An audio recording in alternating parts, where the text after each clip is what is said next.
What we have here, for me, is a rather amazing story because it starts with a very simple tag of kids in the streets in the late 60s, early 70s.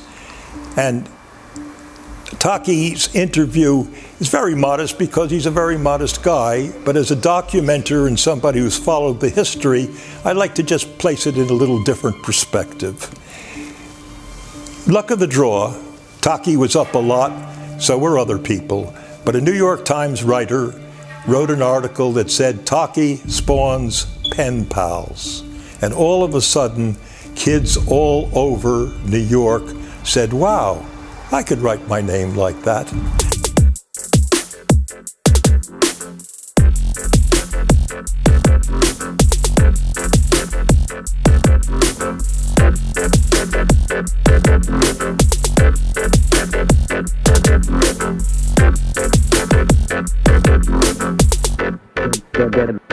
That rhythm. Yeah, so I moved to New York in the mid-50s and grew up in Washington Heights. Made a lot of friends early. You know, we came up with them, went to school with them. Other people kept moving in, so it was a pretty big Greek community. You know, obviously we knew other people from the neighborhood, but that was the core of our friends.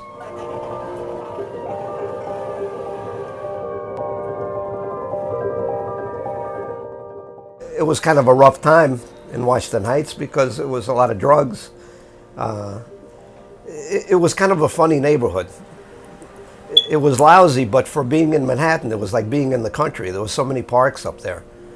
Yeah, when we were teenagers, basically we're going to school, everybody's trying to make a few dollars working somewhere, go to the beach whenever we can, go hang out in the park. It's the same whether you're in a big town or a small town. But, you know, I wasn't the first guy. My friends were doing it. So they were doing it, and there was people doing it from other neighborhoods, you know, like on a small scale. But I think a good question is, why did they even start? You know, I know why I started. They probably started for the same reason, because, oh, they're doing it. I've got a marker in my hand, I'll write my name. I think people have been doing that forever. I mean, it's... I gave birth to the graffiti culture in 1965. And I started in the street in 67. And then migrated to New York about 70, 71. And then got put under context in the early 70s. I still remember like the first time I wrote, believe it or not. And I just wrote Taki 183. I said, I'll just put my street. You know, basically because Julio was putting 204. My friend Greg was writing the year, which was, say, 69. Phil was writing Phil T with Greek underneath, you know. And I said, well, I'll put my street. I guess it differentiated you from if there was another Taki. And I lived on a street instead of an avenue, so I had a number. So I wouldn't have to change it every year if I kept doing it. You know, I didn't know I was going to keep doing it. I'd be hanging out with like older guys, you know, like 20-year-old people. And everybody's saying, who is this guy? We know he's Greek, but who is it? And, you know, I knew, you know, we're like on the inside. So when I was writing, my friends knew who I was, but a lot of people didn't know. So that's part of the mischief of the thing. If you look at old movies, even pre-graffiti, from the 60s, if you go to schoolyards, you'll see everybody's name on the walls. And I think it was just a natural progression. I think part of it is because markers became more popular. And that had to be part of it. A lot of the earlier graffiti was, you know, scratched or with paintbrushes. There weren't really spray cans. And I think because markers were available, you could do it quick. You know, it stood out. I was walking. That's why I wrote a lot. I wasn't a bike guy. So I would just walk a lot, and I would just keep writing. It was like nonstop. You know, in one block, you might write if there's nobody around, you might write 5 times. So if you're walking 20 blocks, it's nothing to write it 100 times a day.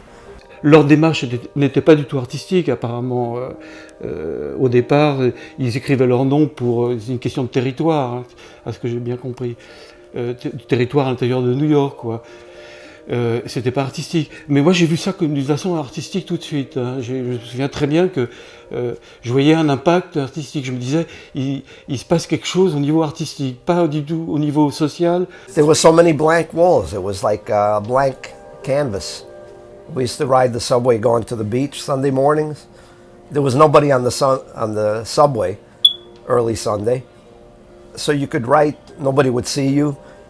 And eventually the cool thing was you would go on a train and your name was already there. And it was like, wow, this is pretty cool. After a while we noticed writers from other neighborhoods. Like we'd see, from 223rd Street, something. We knew it wasn't from Manhattan or the Bronx on the west side. We knew it was from the East Bronx. So it was kind of like coming down in the train and siphoning in, if you want to put it, from all, like a very arterial thing. Where the train, like 59th Street, where everything would cross, you'd see stuff from all over the city. So that's how we knew it was like spreading in the city.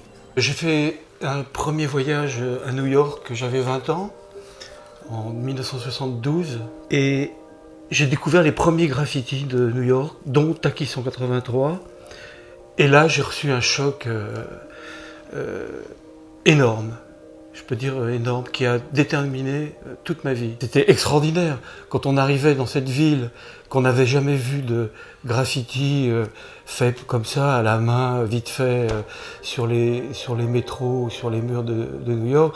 C'était une découverte, mais incroyable. When Stay High 149 started doing very stylized graffiti, we said, wow, this guy's really putting some time doing it. Because we were like basically hit and run. You'd write your name, nobody would see you, you'd move on. This guy was actually taking the time to make a character, to make some kind of personal statement. And that's when we saw like more stylized writing. But that was like really early. But it didn't really go anywhere. But I think people like who had an eye for art, they said, yeah, it might be going somewhere. And, you'd have to go from where he was. I think that's the next step of graffiti, when people started putting time into doing it. I'm not talking about writing their name big, just actually putting characters in or, some kind of style. I did some big pieces at places where it was quiet and I could get away with it, but there was no point to it, really, because I didn't sit around and design pieces, say like Blade did and things, really creative things. It didn't seem to. It seemed kind of pointless to me to write my name really big on the side of a train, when people knew me from writing a little piece.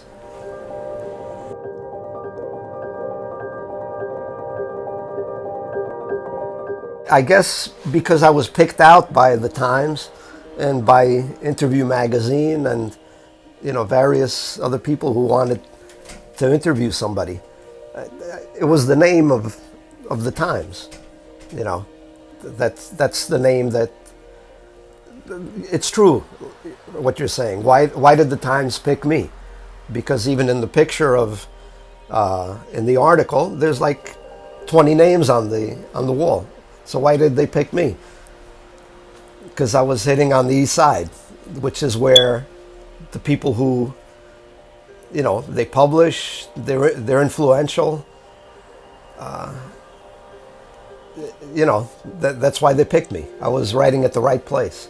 Son nom, comme Taki le faisait dans le métro, ça lui donnait une renommée tout de suite, en quelques mois, il a eu cette renommée incroyable pour avoir un article dans le New York Times très rapidement. Hein, je te dis 72-73, hein, cet article, je me souviens plus exactement, mais 72-73, il y a eu cet article. Et à la suite de cet article, alors là, ça a engendré, ça a fait boule de neige et la vague de tous les graffitis est arrivée. Et... But in New York, that was the media capital of the world. When they done something, man, it was magnified. It was really magnified, you know. To be honest with you, New York overshadowed me. No, and when it did move on, nobody called me and said, "Oh, come down to, I don't know, Moda or something like that," because I was out of it so much. You know, I probably knew some of these people. I never had a relationship with the art world because I was just so far removed from it. And nobody was really saying, "Oh, you know, let's see how it started," and stuff like that. I mean, if I happened to meet somebody, like I met Tracy in 1978. He was working for a friend of mine. He was like a teenager. Like, he knew who I was, which was kind of cool, but it never went beyond that. Yeah, I mean, I stopped writing. I did other things. I got married. You know, you got kids, you're working. But, you know, if somebody hands you a marker, you're going to write. And even to this day, if I'm somewhere and I write, no matter how small it is, somebody sees it. It still makes an impact, even if you're writing, you know, small size, which is what I used to do. Lui, voilà, moi je le considère et j'ai de l'estime pour ce personnage parce que justement il a fait quelque chose qui se faisait pas avant en fait. Donc il a disons banalisé l'écriture répétitive, ce qui est la base du graffiti. Donc voilà, il a mis son nom partout et c'est ce que font tous les gens qui commencent le graffiti depuis hier jusqu'à aujourd'hui encore. Enfin c'est ça, c'est-à-dire que il a un peu tracé la route et il a un peu tracé les règles du graffiti. At some point it got really big, in the last 10 years, just to pick a number. And that's where people start calling me up. What are you doing? You know, what do you think about things? You know, when my interview came out, people saw, oh, this guy's a regular guy. Because later on, people meet me who maybe never saw me on the internet, what I look like or anything, and they're disappointed. It's like, oh, you're the guy? You know, they expect, like, I don't know, some guy that can hang off the side of a building. Quand tu es le premier à faire quelque chose, tu restes de toute façon. Il reste une mémoire quelque part de ton travail, hein, et il restait dans la mémoire des gens. I was impressed that some people had recorded my name very early. You know, Smith used to take very early pictures, and he has a picture of my name written across. And I remember I wrote that at Rockaway Park in Queens in like 1970. And it's like a really obscure train station. It's the last stop on the A train, and it's on the outside of the station. And I did it at night because I was staying down there. And just that the guy happened to be down there and took the picture and saved it, it's like, kind of blows your mind. So, you know, that's the kind of stuff you look for. And some people that were writing early, their name is not recorded, and it's kind of like a shame because I meet them and I said, I know you were writing, but nobody took a picture. So, and people were really saying, you know, oh, you influenced me. And even though I was very basic what I did, that's the amazing thing out of everything.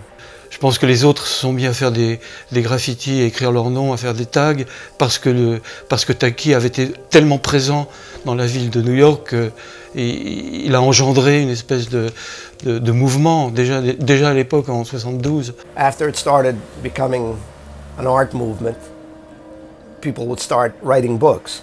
And the books only go up to a certain amount, up to a certain evolution of graffiti. So I think everything is already in place. There's the early interviews from the Times Interview magazine. Then there's the first books that came out. And they only go up to a certain point. And then newer books came out. And then European books came out. So I think everything, the steps of street art are already in place. You can get a book from 1985 and you'll say, oh, this looks pretty primitive, but that's how it was then. And then another 5 years, it progressed, there's another book. So I don't think things are forgotten or have to be put in context, because it's already there. Enfin, quand tu commences le graffiti, bah, tu t'intéresses un minimum à qui était là au début. Et c'est vrai qu'on parle de lui dans tous les ouvrages, pas en tant qu'artiste, mais en tant que précurseur, que c'est l'espèce d'étincelle quoi, de ce mouvement. Donc j'en ai entendu parler assez tôt. In recent years, there have been two very significant shows based upon the graffiti, spray can art, urban art culture. The first one was done by Jeffrey Deitch at the LA County Museum of Contemporary Art in, I think, about 2010. 188 or more thousand people went through that show. When you entered the show, there were two very large names on the walls. Interestingly enough, one was Taki, 183, and the other was Cornbread from Philadelphia. I think that me and Taki are the icons of this culture. Had it not been for he and I in this country, this culture wouldn't be nowhere where it's at in the world today.